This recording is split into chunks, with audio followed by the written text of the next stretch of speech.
Shalom, selamat pagi, selamat hari Minggu, selamat menikmati bulan yang baru, hari yang baru. Kalau menurut kalendernya Yahudi, sebenarnya atau orang Israel, sebenarnya kita sudah masuk tahun yang baru.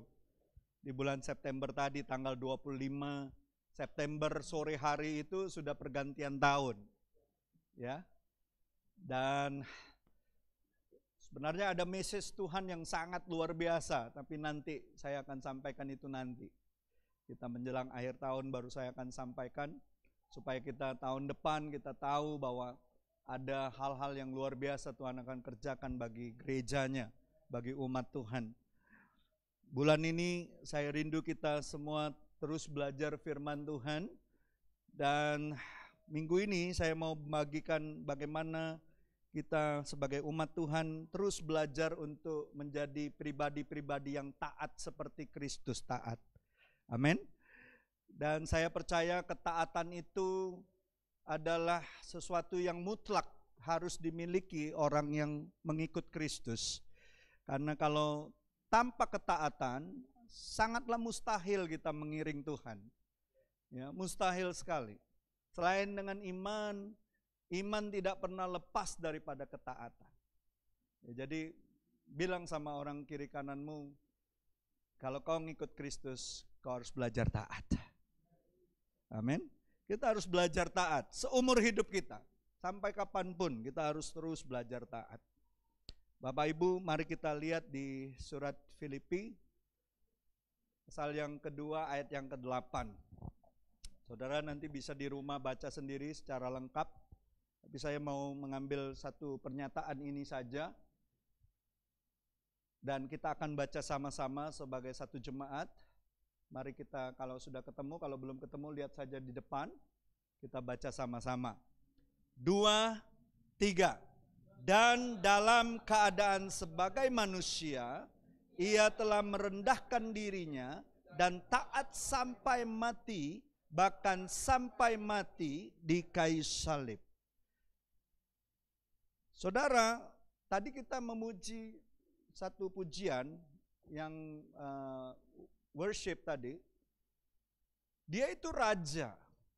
Dia itu raja dari segala raja, Tuhan dari segala Tuhan. Tapi dia memilih untuk menjadi hamba ketika dia jadi anak manusia. Halo? Dia memilih. Kita harus tahu hidup ini adalah hidup yang penuh pilihan. Halo? Bahkan ketika Yesus yang adalah Tuhan, dari segala Tuhan, dia memilih untuk menjadi hamba karena dia sangat mengasihi saudara dan saya. Dia memilih untuk mati di kayu salib, memilih paku yang tajam, kayu yang kasar, karena dia sangat mencintai Bapak, Ibu, dan saya. Dan saya percaya tidak ada kasih yang lebih besar daripada kasih Kristus. Ya, jangan dibanding-banding ke. Kan ada lagunya, lagu Jawa. Ya, tidak bisa dibandingkan dengan kasih siapapun. Ya. Dan saya percaya kalau saudara dan saya memahami betapa panjang, betapa lebar, betapa tinggi, dan betapa dalamnya kasih Tuhan, saya yakin dan percaya tidak ada satupun dari kita yang tidak merasa hidupnya diberkati. Berkat bukan berbicara materi. Kristus adalah berkat kita yang sesungguhnya. Kristus adalah harta kita yang tak pernah habis-habisnya. Yang lain boleh hilang, yang lain boleh meninggalkan kita, tapi Kristus tidak akan pernah meninggalkan kita. Dan Rasul Paulus mengatakan di suratnya kepada jemaat di Filipi, di dalam keadaannya sebagai manusia, ia telah memilih untuk merendahkan dirinya dan taat sampai mati. bahkan sampai mati di kayu salib. Berarti sebelum kita mati nanti, sepanjang perjalanan hidup kita, ada salib yang harus kita lalui. Ada amin, saudara. Tiap kita harus memikul salib sangkal diri. Untuk belajar taat, kita harus mikul salib sangkal diri. Sangkal segala keegoan kita. Ego, it's only three word, but can ruin 12 word that name relationship. Ego cuman 3 huruf dia. Kalau kita hidup dengan daging kita, akan banyak hal yang kita rusak. Baik hubungan kita dengan Tuhan maupun hubungan kita dengan sesama. Makanya kenapa Tuhan katakan kalau mau ikut Dia, pikul salib. Sangkal diri kita, sangkal ego kita, sangkal kedagingan kita. Karena nggak ada cara lain untuk betul-betul bisa mengiring Tuhan tanpa kita belajar untuk taat sampai mati dan pikul salib. Nggak ada cara lain. Sekarang pertanyaannya, apa yang kita pikirkan ketika kita taat kepada Tuhan? Apa yang saudara dan saya pikirkan ketika kita taat kepada Tuhan? Apakah supaya kita mendapatkan hadiah yang pantas atau upah yang pantas? Atau karena takut? Atau karena saudara dan saya menghormati Dia? Saya percaya ada beraneka ragam orang memutuskan untuk taat kepada Tuhan. Tapi beraneka ragam pula yang mencoba lari dari Tuhan karena keinginannya sendiri. Logikanya sendiri. Bahkan karena intimidasi dosa. Lari dari keinginan untuk taat. Seringkali kalau saya nginjilin orang, ketika orang itu ditantang untuk taat kepada firman Tuhan, menerima Yesus sebagai Tuhan dan Juru Selamat, selalu alasannya kebanyakan, kalau nanti saya terima Tuhan sebagai Tuhan dan Juru Selamat saya, kalau saya jatuh dalam dosa nanti gimana? Gimana nanti saya mempermalukan Tuhan? Saudara tahu itu cuma alasan untuk dia tidak belajar taat. Dia mau lari dari kenyataan, dia harus taat. Nggak bisa enggak. Kalau dia memang betul-betul mau diselamatkan, dia harus belajar taat. Itu jadi alasan. Banyak sekali alasan untuk orang lari dari kenyataan bahwa mereka harus taat kepada Tuhan. Ya, bahkan intimidasi dosa. Saya mau mengatakan sebagai orang beriman, maka ketaatan adalah bukti dari iman kita. Sekali lagi saya mau katakan, kalau kita menyatakan diri kita orang beriman kepada Kristus, ketaatan adalah bukti iman kita. Enggak semua nangkep ini. Karena ketaatan tidak pernah sekalipun bisa dilepaskan dari namanya iman. Nggak bisa. Ingat nggak Bapak Abraham?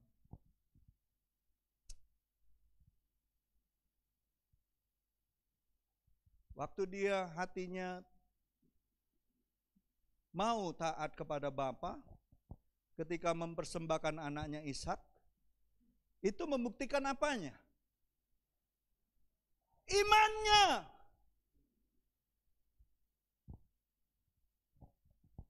Meski dia tahu itu menyakitkan. Ada yang tega seorang bapak mengorbankan anaknya.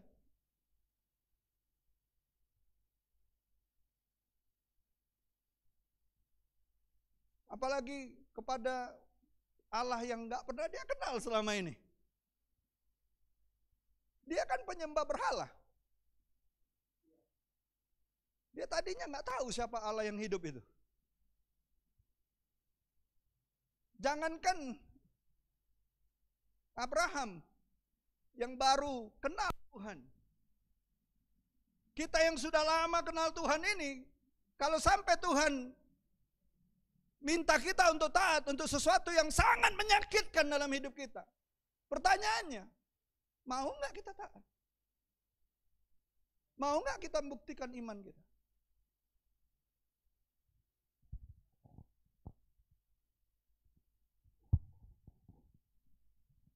Jadi ketaatan Abraham itu membuktikan imannya.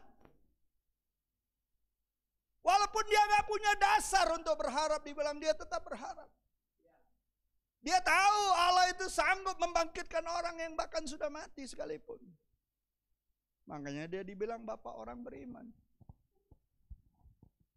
Jadi bapak ibu saudara-saudariku yang terkasih, obedience without faith is possible. But not faith without obedience. Ketaatan tanpa iman adalah mungkin. Ada orang-orang bisa taat tanpa iman. Mungkin karena dia takut, mungkin karena dia diintimidasi. Mungkin karena dia digaji. Oh, di kantor? Halo, saudara yang bekerja? Saudara bisa taat karena saudara digaji. Tapi saya mau katakan di dalam kekristenan,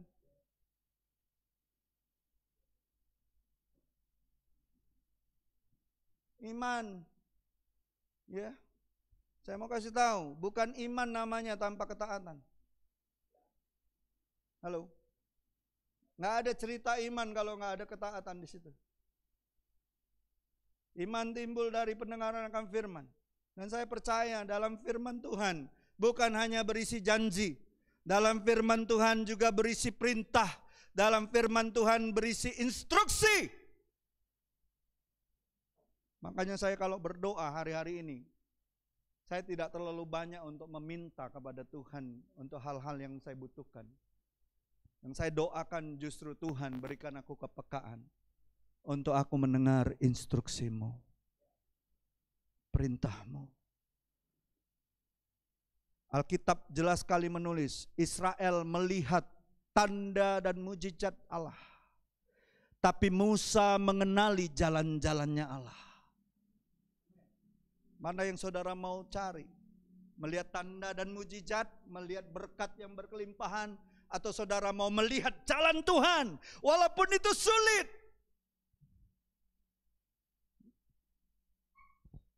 Saya percaya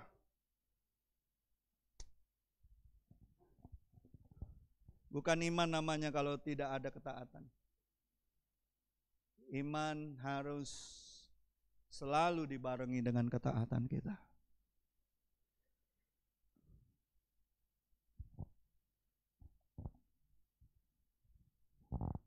Kenapa saya bilang ketaatan tanpa iman adalah mungkin, tapi iman tanpa ketaatan nggak mungkin. Nyatanya banyak orang di antara kita, seringkali kita taat karena didasarkan oleh sebuah motivasi tertentu.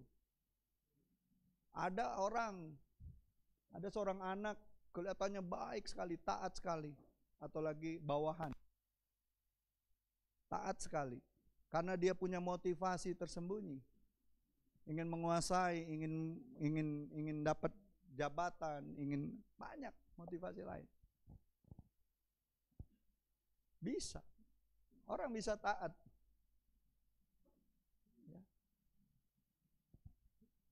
Orang bisa taat dengan tanpa iman. Bisa. Tapi ada motivasi lain. Dan biasanya motivasinya jahat. Tapi saya mau kasih tahu, kalau kita betul-betul beriman kepada Kristus, keputusan kita harus taat. Nggak ada cara lain. Ada anak-anak ketika taat sama orang tuanya, ya supaya karena dia ingin dikasih uang jajan lebih. Halo? Ada yang taat kepada atasannya supaya dia dapat promosi. Ya, banyak hal-hal seperti itu di dunia ini. Lalu bagaimana dengan taat kepada Tuhan? Kita mau taat kepada Tuhan karena imbalan? Saya percaya taat kepada Tuhan karena imbalan bukanlah taat yang benar. Halo? Saudara taat memberi sesuatu untuk pekerjaan Tuhan karena ingin dapat imbalan dari Tuhan, itu bukan taat yang benar.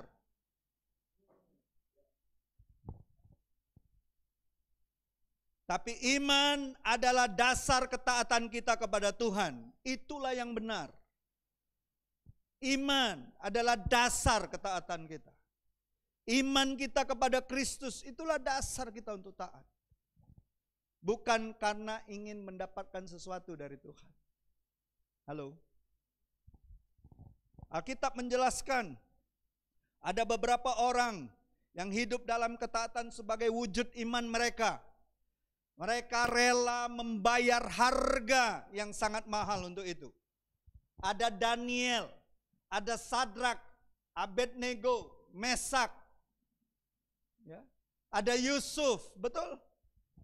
Tapi juga ada orang-orang yang kita tahu di Alkitab bagaimana ketidaktaatan mereka dan mengakibatkan sesuatu terjadi dalam hidup mereka. Saul ngalamin itu, Yunus ngalamin itu, raja-raja di Israel ngalamin itu ketika mereka nggak taat. Saudara baca aja tuh, kisah raja-raja, banyak sekali terjadi. Ketika raja-raja itu taat sama Tuhan, mereka hidup benar, keadaan bangsanya aman, keadaan bangsanya diberkati, keadaannya Tuhan jagai. Tapi ketika mereka mulai menyimpang dari iman kepada Tuhan, sesuatu yang jahat mulai terjadi. Pemberontakan terjadi. Serangan dari musuh-musuh terjadi. Halo, mereka dijajah. Ya.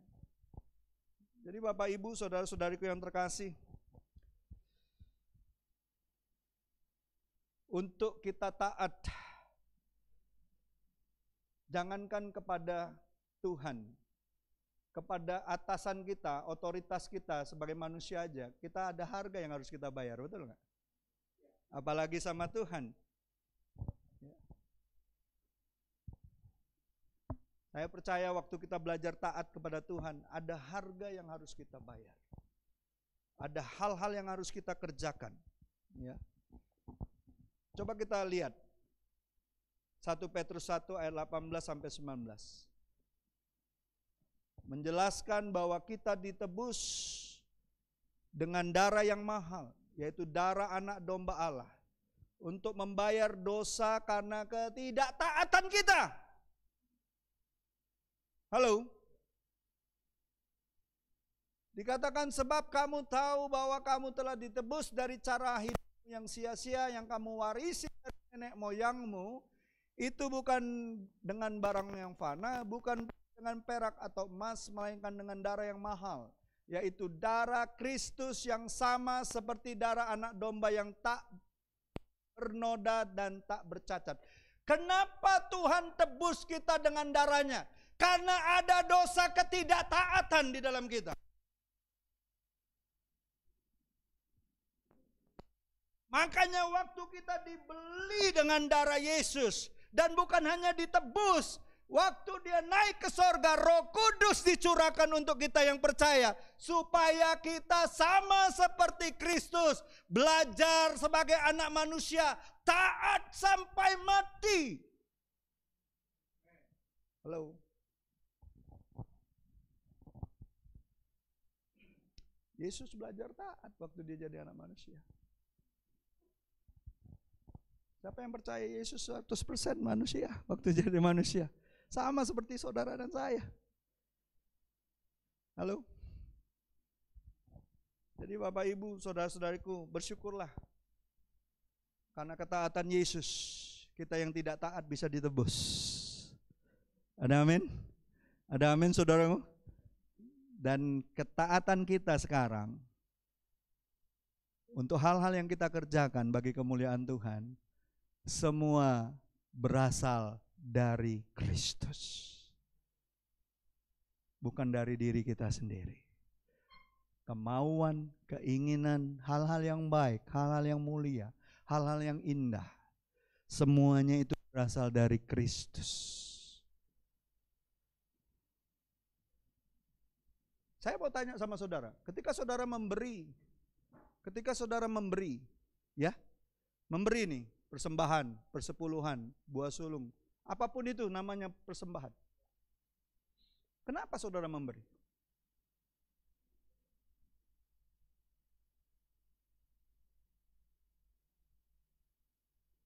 Pernah baca nggak? Daud pernah mengatakan di dalam doanya, kenapa kita memberi?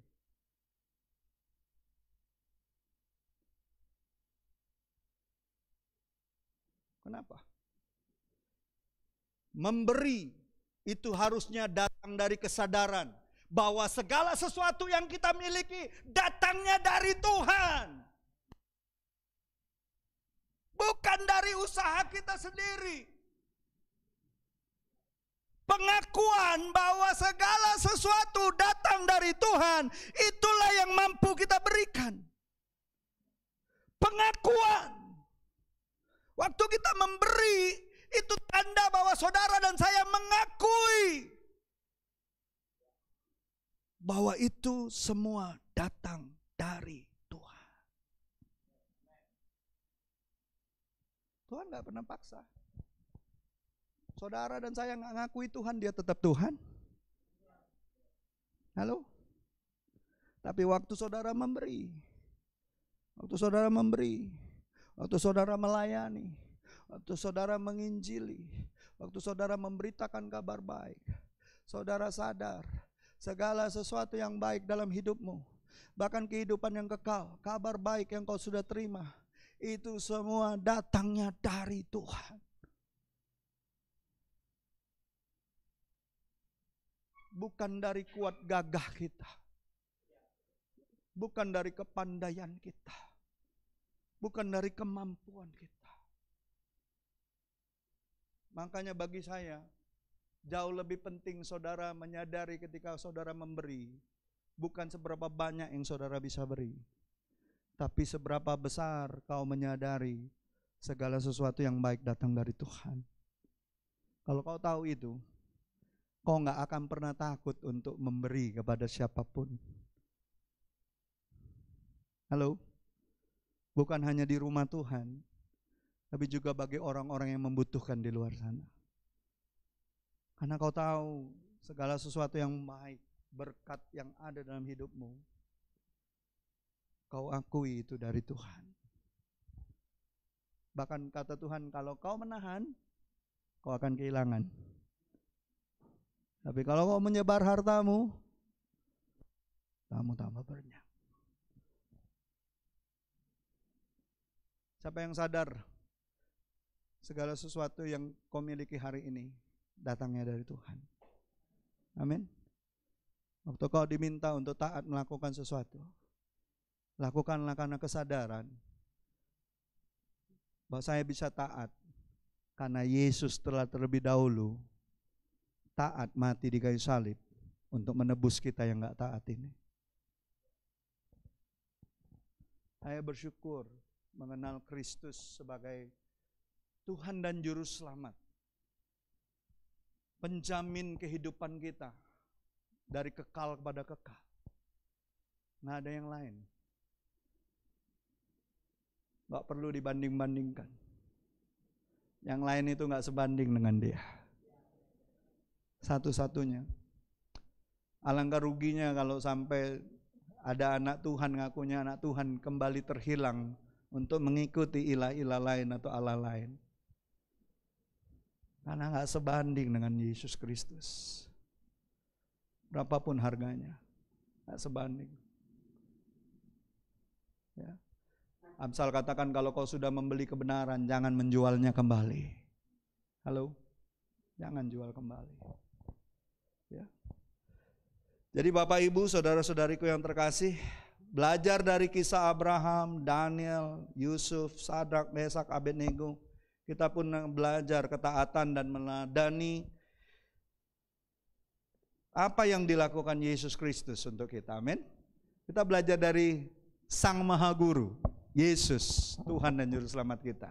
Apa yang dia lakukan? Tadi dari ayat Filipi 2 ayat 8, apa yang kita bisa pelajari dari situ? Yang pertama, ketaatan itu tidak terpengaruh oleh penderitaan yang dialaminya.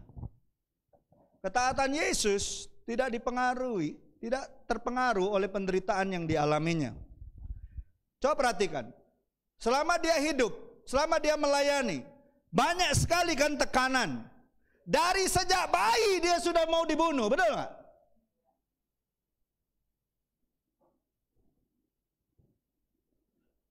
Dari lahir aja sudah mau dibunuh dia.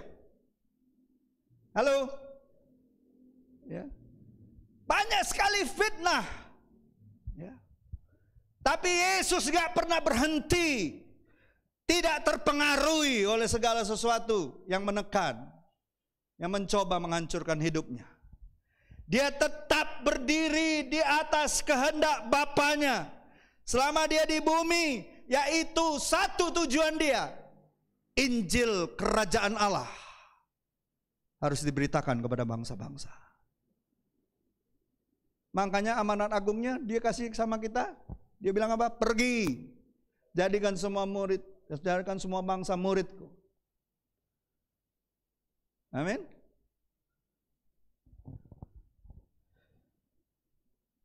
Lihat, Sadrak, Mesak, Abednego juga hal yang sama terjadi.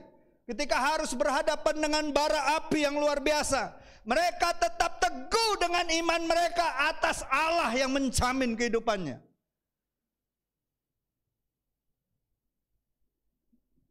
Bahkan maut di depan mata pun mereka nggak takut. Karena apa? Karena iman mereka itu yang menjadi dasar ketaatan mereka. Walaupun nggak ada dasar untuk berharap, mungkin tinggal dicemplungin ke api, ya kan? Bahkan perkataan mereka apa? Mereka katakan, kalaupun Tuhan yang aku sembah tidak tolong aku tetap tidak akan menyembah kepada patung yang kau buat itu Raja. Tidak akan. Itu bentuk ketaatan karena iman. Amin. Ada amin? Coba kalau mereka taat sama raja, mungkin jabatan mereka akan dinaikkan. Tapi justru karena mereka taat sama Tuhan, bukan hanya mereka dipertahankan oleh raja untuk terus menjadi penasehat-penasehat raja, nama Tuhan dipermuliakan. Kita bisa aja dapat promosi karena kita lebih taat sama manusia, tapi nama Tuhan kita dipermalukan. Mana yang kita pilih?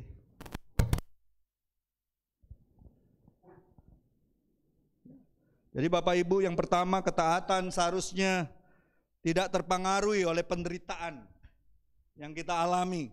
Ya. Seringkali nilai sebuah ketaatan itu justru diuji terus menerus, bahkan di masa-masa sulit dan penderitaan. Makanya kenapa tadi saya bilang kalau ketaatan kita, pikul salib, sangkal diri kepada Tuhan itu ada harga yang harus kita bayar. Ada komitmen yang harus kita pegang sampai mati. Halo? Harus kita pegang.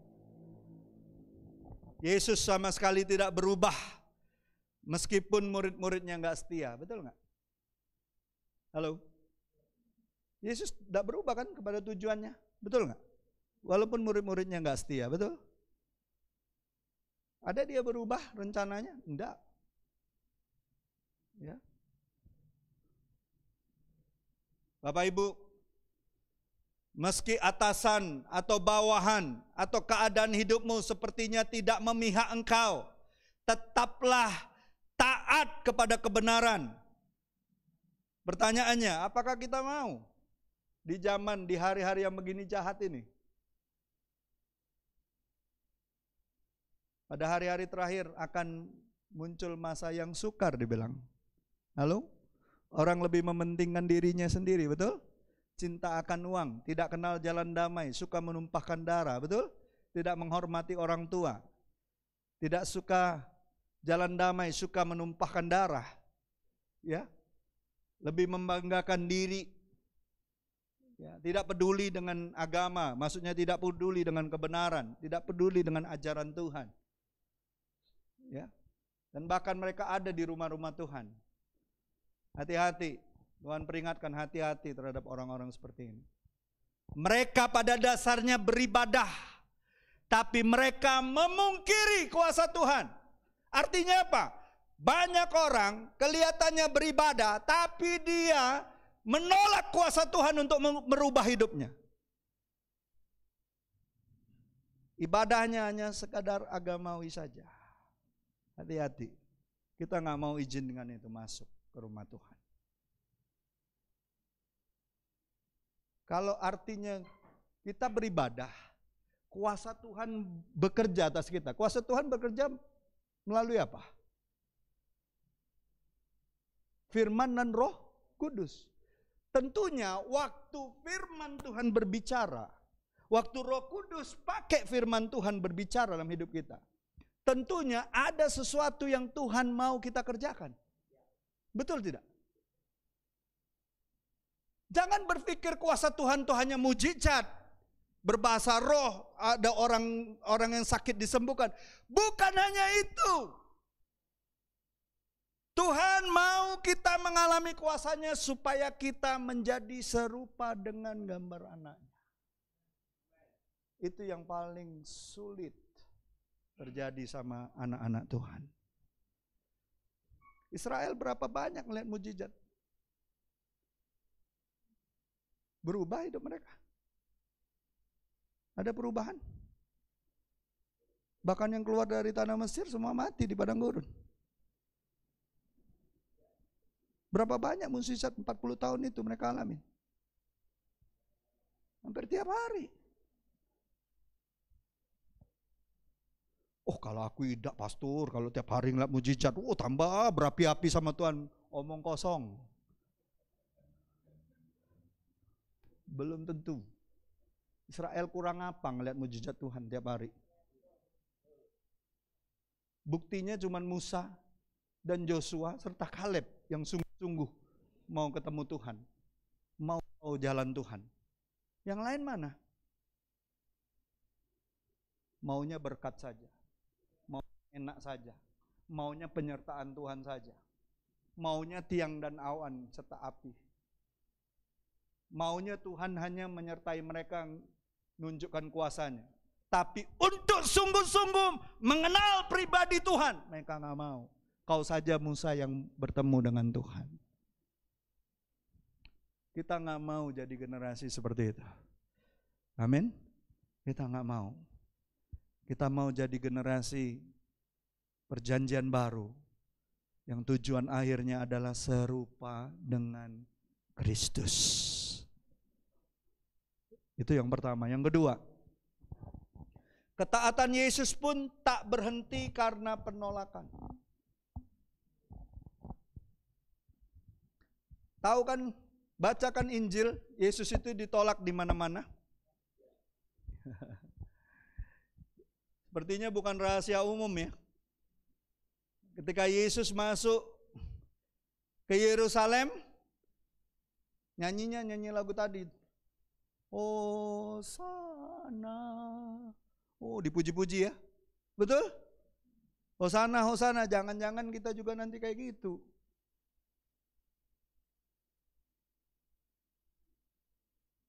Jangan hanya tampak luar aja kita Hosana, Hosana. Ingat, waktu Yesus masuk Yerusalem dengan menunggang keledai itu, seluruh Yerusalem mengeluh-ngeluhkan dia, betul? Hosana bagi sang raja, Hosana bagi anak Daud, diagung-agungkan, diagul-agulkan. Tiba-tiba semua berubah. Kelang cuma berapa hari, semua di jalan Yerusalem itu katakan apa? Salibkan dia. Mengerikan enggak?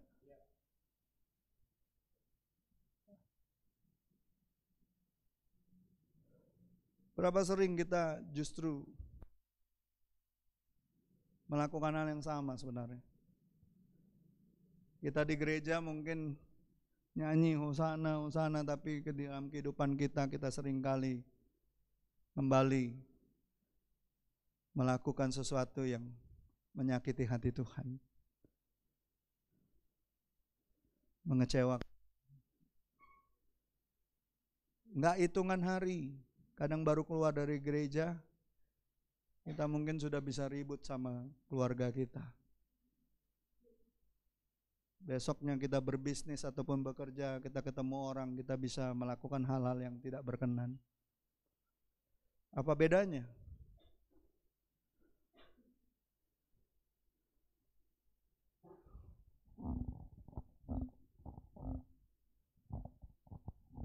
Saya mau kasih tahu sebagai orang yang mau belajar taat. Jangan kaget kalau suatu kali kau akan dipuji-puji banyak orang. Dikasih komplimen, dikasih apa, tapi dalam hitungan hari, hitungan bulan, tiba-tiba orang yang mengagung-agungkan engkau, yang memuji-muji engkau, justru menolak engkau. Ingat, Yesus bilang gini, pada hari terakhir, ya, orang akan menyerahkan saudaranya sendiri, menyerahkan bapak ibunya sendiri, menyerahkan saudaranya sendiri. Ingat, hari-hari ini jahat. Jangan dipikir kita sudah merasa diri kita kuat. Terus belajarlah menundukkan diri, belajar taat sama Tuhan. Bersiap untuk masa-masa itu. Masanya sudah makin dekat. Jangan kaget nanti kalau kita diserahkan kepada orang-orang yang tidak kenal Tuhan untuk menghakimi kita. Bukan dari orang lain, justru dari saudara-saudara kita sendiri. Jangan kaget. Karena Tuhan kita Yesus ngalamin hal yang sama. Bahkan muridnya pun menjual dia. Halo? Tapi saya bersyukur Yesus tidak berhenti di dalam penolakan. Makanya kita harus belajar, terus berusaha untuk belajar taat. Yesus pun melakukannya. Dia dihina, difitnah, ditolak, dihukum mati. Tetap saja dia tidak berhenti untuk melakukan kehendak Bapa. Enggak berhenti. Amin. Jadi jika hari ini kamu ditolak, diintimidasi oleh karena kesalahan dosamu di masa lalu, bahkan oleh seisi rumahmu, ya, karena ketaatanmu, karena kau belajar mau taat sama Tuhan hari-hari ini. Jangan takut, lawanlah dengan iman. Yesus sudah ngalaminnya, ya, mungkin orang lain nggak ngalamin. Pandang kepada salib, disitulah letak kekuatan kita. Pandang salib aja, disitulah pernyataan ketaatan Yesus. Ya. Jadi Bapak Ibu, kita harus terus belajar untuk taat seperti Kristus. Dan yang ketiga, ketaatan Yesus dibuktikan sampai ia mati. Jelas sekali tadi dikatakan ia telah merendahkan dirinya dan taat sampai mati. Inilah yang harus kita teladani, taat sampai mati. Bilang sama orang sebelahmu, kau harus taat sampai mati. Sampai mati kita harus taat. Ya, ketaatan kita harusnya berorientasi kepada Bapa Sorgawi. Ya, karena kalau orientasi kita, fokus kita kepada Bapa di sorga, maka ketaatan kita adalah ketaatan mutlak. Sebaliknya ketaatan yang hanya untuk menyenangkan manusia akan menimbulkan ketidaktaatan yang tersembunyi. Halo.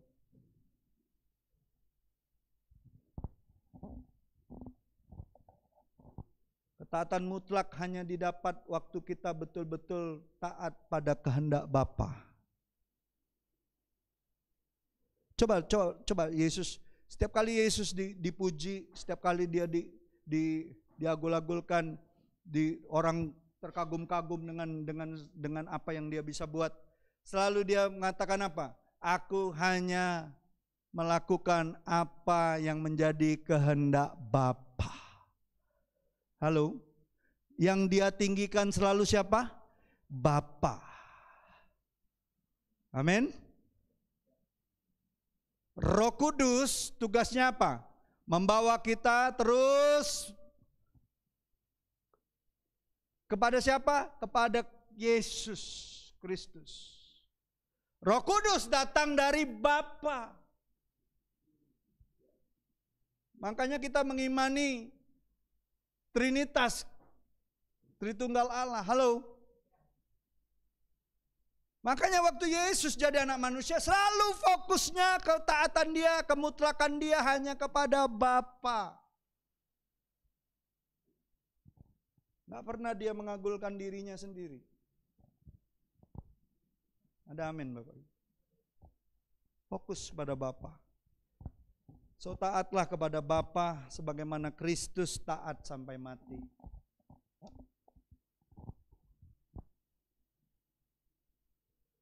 Jadi akhiri perjalanan iman kita nanti sampai Bapa panggil kita kembali. Amin. Siapa yang mau belajar taat lebih lagi? Mau? Ada harga loh. Ada harga yang harus kita bayar. Nggak mungkin kita ngomong beriman kepada Yesus tanpa ketaatan, nggak mungkin. Nggak mungkin. Kalau kita bicara iman, selalu berbicara tentang ketaatan. Jadi Bapak Ibu, saudara-saudariku yang terkasih, waktu Tuhan menyuruh kita mengampuni, taatlah untuk mengampuni. Waktu Tuhan mengajar kita untuk memberi, taatlah untuk memberi. Waktu Tuhan mengajarkan kita untuk melakukan sesuatu yang Dia perintahkan kita kerjakan, bergeraklah. Jangan tunggu-tunggu, jangan tunda-tunda, bergerak. Walaupun kita tidak tahu hasilnya apa di depan, percayalah rancangan Tuhan jauh lebih hebat dari rancangan kita. Amin. Saya cuma mau mengakhiri di sini. Selamat menikmati perjalanan iman kita di bulan Oktober ini. Siapa yang percaya perjalanan bulan Oktober ini akan membuat kita bergairah? Siapa yang percaya kalau kau berjalan dengan iman tidak ada kebosanan? Siapa yang percaya kalau kau berjalan dengan ketaatan tidak ada namanya kejenuhan? Percayalah, akan ada perkara-perkara yang tidak pernah kau lihat, tidak pernah kau dengar, tidak pernah terbersit dalam hatimu. Tuhan sediakan bagi kita yang mau taat dan belajar mengasihi Dia. Amin. Karena Dia Bapa kita. Siapa yang percaya bahwa Bapa di sorga itu adalah Bapanya kita? Saudara percaya bahwa Dia Bapa kita? Kalau saudara percaya, tundukkan kepala saudara, kita akan menyembah Tuhan.